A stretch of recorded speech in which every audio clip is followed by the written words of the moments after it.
Hi friends, வாங்க இன்றைக்கி மசாலா மோர் எப்படி சேர்த்து பார்க்கலாம். ஒரு மிக்சியில் உப்பு, ஒரு மிளகாய், சின்ன இஞ்சி துண்டு, தயிர் ஊற்றியாச்சு. மிக்சி மூடிட்டு அரைச்சி எடுத்துக்கணும். அரைச்சி எடுத்துட்டு கொஞ்சம் நீர் சேர்த்துக்கணும். கலக்கிட்டு கொத்தமல்லி போட்டுக்க வேண்டியது தான். கொத்தமல்லி போட்டு சர்வ் பண்ண வேண்டியது தான்.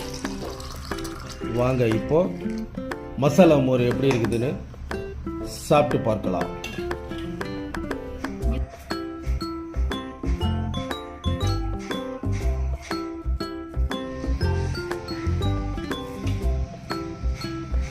சூப்பராக இருக்குது மசாலா மோர். வெயிலுக்கு நீங்களும் செஞ்சு குடிங்க.